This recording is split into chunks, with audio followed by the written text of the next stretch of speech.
और पहले जब उनकी सरकार थी उन्होंने कहा था कि देश की संपत्ति पर पहला अधिकार मुसलमानों का है। इसका मतलब ये संपत्ति इकट्ठी करके किसको बांटेंगे? जिनके ज्यादा बच्चे हैं उनको बांटेंगे, घुसपैठियों को बांटेंगे।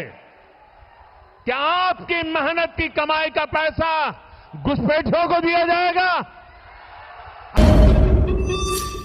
आपको मंजूर है ये कांग्रेस का मैनिफेस्टो कह रहा है। इन दिनों जो लोग कांग्रेस छोड़कर के बाहर निकले हैं वे एक बात बड़ी गंभीरता से बताते हैं।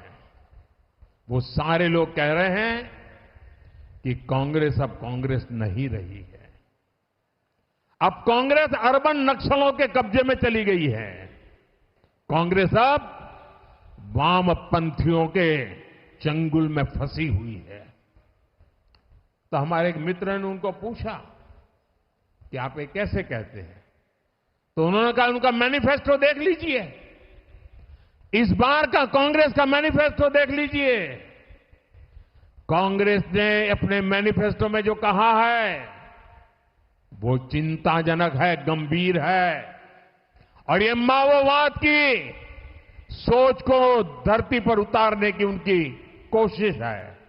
उन्होंने कहा है कि अगर कांग्रेस की सरकार बनेगी तो हरेक की प्रॉपर्टी का सर्वे किया जाएगा। हमारी बहनों के पास सोना कितना है उसकी जांच की जाएगी, उसका हिसाब लगाया जाएगा। हमारे आदिवासी परिवारों में चांदी होती है, सिल्वर कितना है उसका हिसाब लगाया जाएगा। सरकारी मुलाजिमों के पास कितना जगह है, क्या है, पैसे कहां है, नौकरी कहां है, उसकी जांच की जाएगी।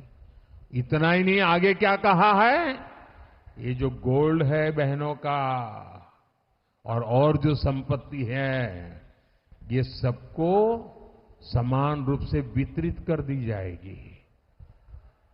क्या ये आपको मंजूर है? क्या आपकी संपत्ति सरकार को हड़पने का अधिकार है? क्या आपकी संपत्ति को, आपने मेहनत करके कमाई हुई संपत्ति को सरकार को ऐंठने का अधिकार है? क्या उस संपत्ति को मेरी माताओं बहनों की जिंदगी में सोना वो सिर्फ शो करने के लिए नहीं होता है, उसके स्वाभिमान से जुड़ा हुआ है। उसका मंगलसूत्र वो एक सोने का कीमत का मुद्दा नहीं है, उसके जीवन के सपनों से जुड़ा हुआ है। तुम उसे छीनने की बात कर रहे हो अपने मैनिफेस्टो में। गोल्ड ले लेंगे, सबको वितरित कर देंगे। और पहले जब उनकी सरकार थी उन्होंने कहा था कि देश की संपत्ति पर पहला अधिकार मुसलमानों का है। इसका मतलब ये संपत्ति इकट्ठी करके किसको बांटेंगे? जिनके ज्यादा बच्चे हैं उनको बांटेंगे, घुसपैठियों को बांटेंगे। क्या आपकी मेहनत की कमाई का पैसा घुसपैठियों को दिया जाएगा? आपको मंजूर है ये कांग्रेस का मैनिफेस्टो कह रहा है कि वो माताओं बहनों का सोने का हिसाब करेंगे, उसकी जड़ती करेंगे, जानकारी लेंगे और फिर उस संपत्ति को बांट देंगे। और उनको बांटेंगे जिनको मनमोहन सिंह जी की सरकार ने कहा था कि संपत्ति पर पहला अधिकार मुसलमानों का है। भाइयों बहनों, ये अर्बन नक्सल की सोच, मेरी माताओं बहनों, ये आपका मंगलसूत्र भी बचने नहीं देंगे, यहां तक जाएंगे, मैं कहने आया हूं। साथियों, कांग्रेस में भ्रष्टाचार ही शिष्टाचार है, ये तो वागड़ के लोग अच्छी तरह जानते हैं। कांग्रेस के शासनकाल में युवाओं के सपनों के साथ खिलवाड़ किया गया। अब कांग्रेस के पेपर लीक माफिया पर भी हमारे भजनलाल जी पूरी ताकत से लगे हैं और उनको ठिकाने लगा करके रहेंगे। केंद्र सरकार ने भी इसके लिए एक कड़ा कानून बनाया है। अब इनको ये भी मालूम नहीं है, पार्लियामेंट में बैठते हैं, पेपर लीक का कानून बन चुका है। अबे घूमते फिरते हैं, हम कानून बनाएंगे। ये कानून युवाओं को धोखा देने वालों को कड़ी सजा दिलाएगा और ये मोदी की गारंटी है। साथियों, कांग्रेस ने वागड़ इलाके को भी सड़क, रेल और दूसरी कनेक्टिविटी से हमेशा वंचित रखा। आपको ऐसी सुविधाएं देना ये मोदी की गारंटी है। हमने रतलाम डूंगरपुर रेल लाइन को वाया बांसवाड़ा से जोड़ने का काम शुरू करवाया। इस काम को भी कांग्रेस ने बरसों तक लटका कर रखा था। उदयपुर, बांसवाड़ा और डूंगरपुर को शामलाजी गुजरात के साथ जोड़ने वाले नेशनल हाईवे से भी बहुत फायदा हो रहा है।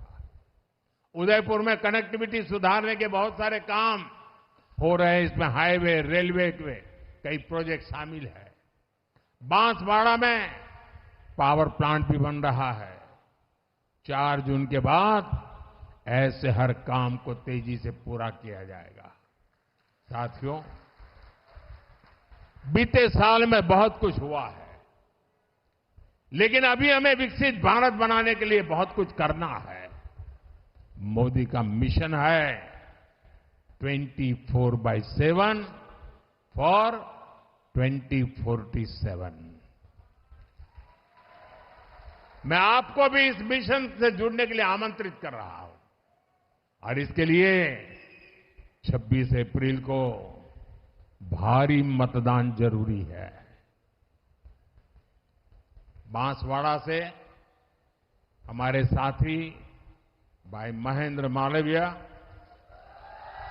उदयपुर से मन्नालाल रावत संसद पहुंचेंगे तो मोदी के मिशन को मजबूत करेंगे। और हां, आपको बागीदोरा उपचुनाव में भाजपा प्रत्याशी सुभाष तमोलिया जी को भी अपना प्रचंड समर्थन देना है। आप घर घर जाना और सबको कहना मतदान अवश्य करें। कहेंगे? मतदान करने के लिए कहेंगे? अब मुझे बताइए, हमें लोकसभा भी जीतनी है, ये असेंबली का चुनाव भी जीतना है, लेकिन ये जीतना है तो क्या करना पड़ेगा? क्या करना पड़ेगा? ज्यादा से ज्यादा मतदान करना पड़ेगा। करेंगे? मतदान करने के लिए जाएं तो गांव में, बूथ में एक पूरा उत्सव का वातावरण बनाइए।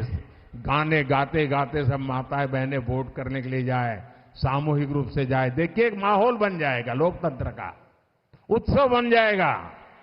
और दूसरा काम, हर किसी का एक ही संकल्प होना चाहिए, हम हमारा पोलिंग बूथ जीत के रहेंगे। हमारा पोलिंग बूथ हम हारेंगे नहीं। हमारे पोलिंग बूथ में हम भाजपा का झंडा झुकने नहीं देंगे। इसकी चिंता करेंगे? पक्का करेंगे? अच्छा, मेरा एक काम करेंगे? क्यों ठंडे हो गए? ये मालवीय जी के लिए कहा तो सबने कहा करेंगे। अब मैं कह रहा हूं मेरा काम करेंगे तो ठंडे पड़ गए। जरा हाथ ऊपर करके बताइए, मेरा काम करेंगे? पक्का करेंगे? अच्छा, एक काम करना, घर घर जाना और हर घर में जो भी बुजुर्ग हो उनको कहना अपने मोदी भाई बांसवाड़ा आए थे और मोदी भाई ने आपको राम राम कहा है। मेरा राम राम पहुंचा देंगे? हर परिवार को मेरा राम राम पहुंचा देंगे? बोले भारत माता की, भारत माता की, भारत माता की। बहुत बहुत धन्यवाद।